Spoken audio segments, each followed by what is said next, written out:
धाकड़ खबर, बेखौफसमा बेबाक अंदाज।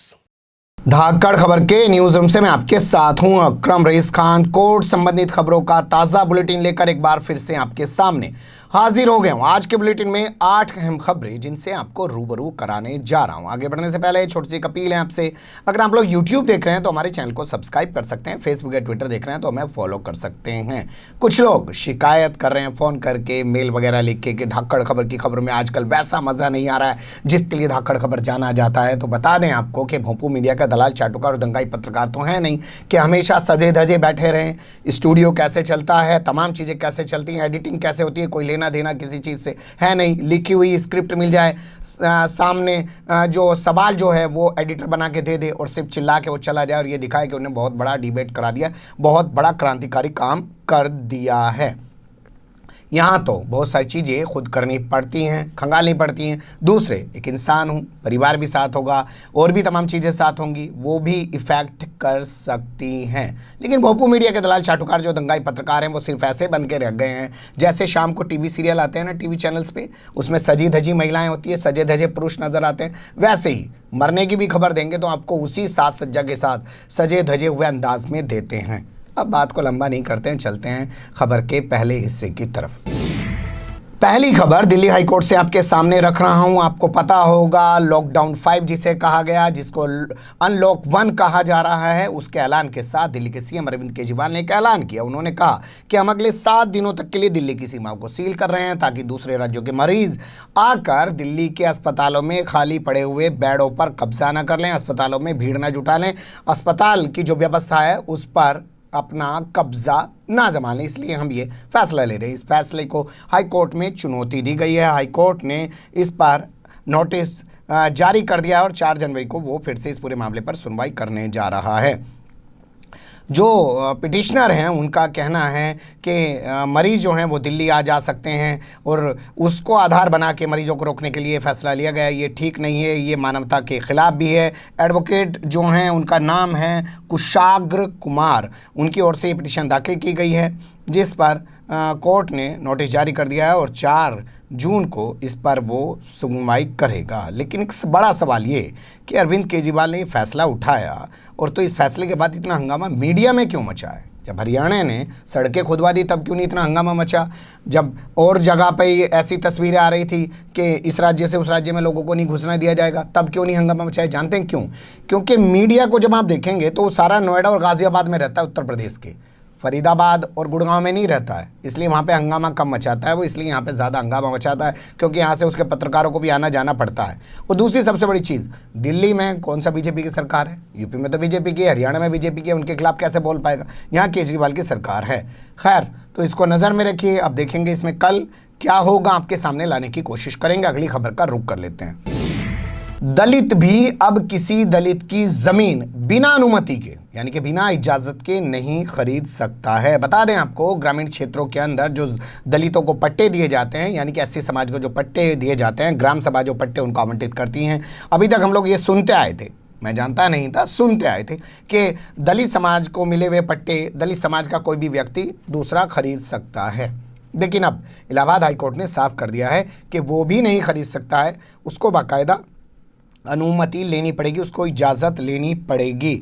वो ये भी नहीं कह सकता है कि मैं अनपढ़ हूँ, मैं गरीब हूँ, मुझे कानून की जानकारी नहीं है, उस चीज़ का भी उसको फ़ायदा नहीं दिया जा सकता है। ये अपने आप में बहुत बड़ा फैसला है। जो ये पिटिशनर थे जिनका नाम रामजी लाल है, इन्होंने अपने ही गांव के एक शख्स की यानी कि दलित समाज के एक शख्स की ज़मीन खरीद ली। उसके बाद जो ग्राम सभा थी उसने इनकी जो ज़मीन खरीदने का मामला था उसको रद्द कर दिया और उस ज़मीन पे वापस अपना कब्ज़ा जमा लिया। मामला पहले पहुंचा एसडीएम की कोर्ट में और होते होते कमिश्नर की कोर्ट में गए, लेकिन इन्हें कहीं से राहत नहीं मिली तो ये पहुंचे हाई कोर्ट। अब हाई कोर्ट ने भी इनको राहत देने से साफ इनकार कर दिया।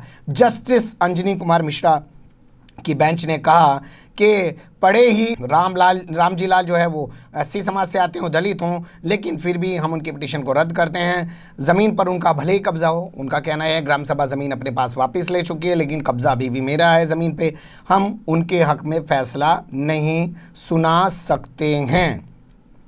ज़मीन खरीदने के लिए इन्हें पूरे नियमों का पालन करना चाहिए था, अनुमति लेनी चाहिए थी, उसके बाद इनको इस तरीके से ज़मीन खरीदनी चाहिए थी, लेकिन इन्होंने कोई अनुमति नहीं ली है, इसलिए इनकी सेल डीड जो है उसको भी रद्द कर दिया जाता है। जमींदारी विनाश एवं भूमि सुधार अधिनियम की धारा 157A के तहत अनुमति लेना अनिवार्य है, चाहे दलित भी किसी दूसरे दलित को अपनी ज़मीन बेच रहा हो, चाहे दलित भी किसी दूसरे दलित से ज़मीन खरीद रहा हो। वरना इसके अलावा देखने में ये आता था कि अगर कोई और धर्म का, कोई और जाति का व्यक्ति दलित समाज की ज़मीन खरीद रहा है तो उसके लिए ये कंपलसरी होता था अनुमति लेना। इसको बहुत सारे पहलुओं में देखा समझा जा सकता है। कोशिश करेंगे कि किसी वकील के ज़रिए इस मामले पर बारीकी से कुछ चीज़ें आपके सामने रख सकें। अब तीसरी खबर की तरफ चलते हैं। तबलीगी जमात से जुड़े प्रोफेसर समेत 9 लोगों को कोर्ट ने जमानत दे दी है। जल्द ही वो जेल से बाहर आ जाएंगे। इलाहाबाद की जिला अदालत ने इनको ये ज़मानत दी है। बता दें प्रोफेसर शाहिद उनका नाम है, जिनको पकड़ा गया था 9 लोगों के साथ में। इन सब पर आरोप लगा था कि इन्होंने विदेश से आए जमातियों को छुपा कर रखा है, संरक्षण दे रखा है उनको, और कोरोना फैलने के बाद भी इन्होंने पुलिस प्रशासन को इसकी जानकारी नहीं दी। इसके बाद छापेमारी करके वहाँ से जो विदेशी जमाती पकड़े गए थे उन सबको पहले क्वारंटाइन किया गया, फिर उनको जेल में डाल दिया गया। उनके मामले में कोर्ट ने सुनवाई करने से फिलहाल इनकार कर दिया, यानी कि विदेशी वाले मामले में कोई सुनवाई नहीं करी है। जबकि प्रोफेसर शाहिद समेत 9 लोगों के मामले में कोर्ट ने सुनवाई की और उनको जमानत दे दी है। इनके खिलाफ शाहगंज थाना पड़ता है, वहां पे ये एफआईआर दर्ज की गई थी। अगली खबर का रुख कर लेते हैं। देहरादून की जगह गैरसैंण को राजधानी बनाने से सुप्रीम कोर्ट ने इनकार कर दिया है। उत्तराखंड की राजधानी देहरादून है, आप सब लोग जानते हैं। जिस दिन से उत्तराखंड बना है उस दिन से राजधानी देहरादून है। हालांकि उत्तराखंड से पहले उसको उत्तरांचल कहा जाता था, अब उसको उत्तराखंड कहा जाने लगा है। तो अब इसकी राजधानी को लेकर विवाद चल रहा है। कुछ लोग कहते हैं देहरादून में राजधानी रखिए, कुछ लोग कहते हैं गैरसैंण के अंदर राजधानी रखिए। तो सुप्रीम कोर्ट में एक पिटीशन दाखिल की गई जिसमें कहा कि गैरसैंण को परमानेंट, यानी कि टेम्परेरी नहीं, परमानेंट राजधानी बनाया जाए और साथ ही प्रतापनगर को नया जिला बनाया जाए। ये निर्देश, ये आदेश सुप्रीम कोर्ट जो है वो केंद्र सरकार को जारी करे, लेकिन सुप्रीम कोर्ट ने कहा ये नीतिगत फैसला है और हम इसमें दखल नहीं दे सकते। कोर्ट ऐसे मामलों में कोई आदेश या निर्देश जारी नहीं कर सकता है। बता दें आपको, अभी मार्च की बात थी 2020 की, वहाँ के जो सीएम हैं त्रिवेंद्र सिंह रावत, उनका जो कहना था, उन्होंने जो ऐलान किया था वो ये कि गर्मी के दिनों में राजधानी गैरसैंण के अंदर चला करेगी और बाकी दिनों में जो है वो देहरादून के अंदर चला करेगी। गैरसैंण चमोली का एक इलाका पड़ता है, वहाँ पे ये राजधानी बनाने की बात की जा रही है। अब बताइए, जम्मू कश्मीर में तो कहा जा रहा है कि अब श्रीनगर में राजधानी चलाने की ज़रूरत नहीं है, परमानेंट राजधानी जम्मू में चलाओ, क्योंकि जम्मू जो है वो हिंदू बाहुल्य इलाका है, श्रीनगर जो है वो कश्मीर से सटा मुस्लिम बाहुल्य इलाका है। ये सोचिएगा इस बारे में। और यहाँ 2-2 जगह राजधानी चलाने का प्रस्ताव पास किए जा रहे हैं और कुछ लोग तो कह रहे हैं भैया परमानेंट ही उधर शिफ्ट कर दो। अगली खबर की तरफ चलें।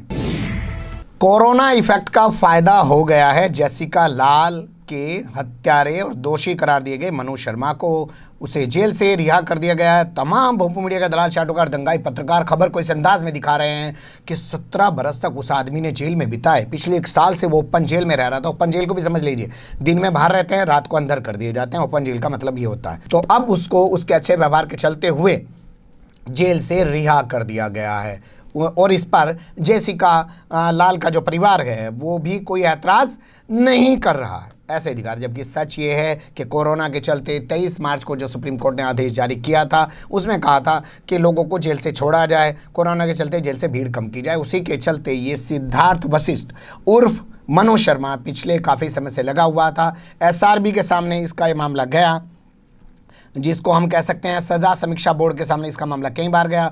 2-3 बार उन लोगों ने सुना नहीं कि अगली बार लगाना। मैंने आपके सामने पहले बुलेटिन में रखा है।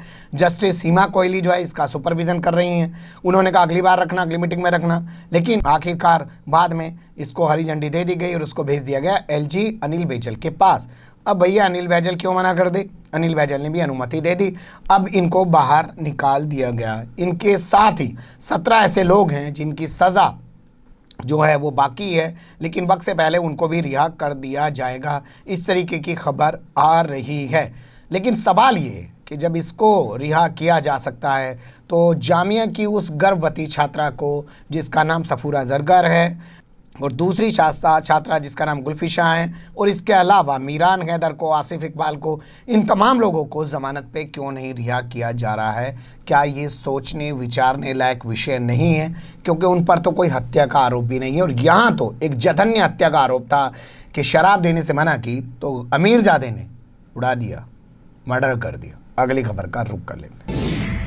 महंगाई भत्तों पर लगाई गई सरकार की रोक को हटाने से हाईकोर्ट ने इनकार कर दिया है। पूरे मामले को लेकर दिल्ली हाईकोर्ट में पिटीशन दाखिल की गई थी, जिसमें कहा गया था केंद्र सरकार व दिल्ली सरकार ने अपने कर्मचारियों के महंगाई भत्ते पर जुलाई 2021 तक रोक लगा दी है। इस रोक को हटाया जाना ज़रूरी है, हटाया जाए। लेकिन कोर्ट ने कहा कि जो महंगाई भत्ता है उसको देने के लिए सरकार बाध्य नहीं है, और वो कब दिया जाएगा इसके लिए भी सरकार बाध्य नहीं है। और वैसे भी सरकार ने जुलाई 2021 तक रोक लगाई है, इसलिए हम इस मामले में कोई दखलंदाजी नहीं करेंगे, कोई इसमें हस्तक्षेप नहीं करेंगे। और ये कहते हुए दिल्ली के एक पिटिशनर की जो पिटीशन है उसको खारिज कर दिया, उस पर सुनवाई करने से साफ इनकार कर दिया।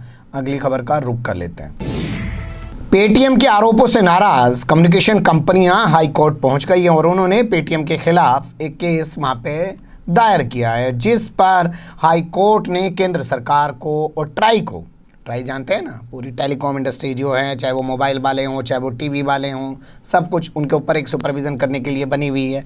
टेलीफोन रेगुलेटरी डेवलपमेंट अथॉरिटी, ऐसा कुछ करके उसका नाम है, उसके नोटिस जारी कर दिया है। ये कम्युनिकेशन कंपनियों का आरोप है कि पेटीएम ये कहता है हमारे बारे में कि जो धोखाधड़ी आजकल हो रही है ना, हेलो मैं बैंक से बोल रहा हूँ, आप अपना OTP बता दीजिए, आप अपना ये बता दीजिए, CVV जो है बता दीजिए, उसका आपका जो है पेटीएम ATM कार्ड का, और तमाम चीज़ें धोखाधड़ी हो रही हैं। इसके चलते पेटीएम का कहना है कि ये जो कम्युनिकेशन कंपनियां हैं ये ऐसे नंबरों पर रोक नहीं लगा पा रही हैं जिनके ज़रिए धोखाधड़ी लगातार की जा रही है।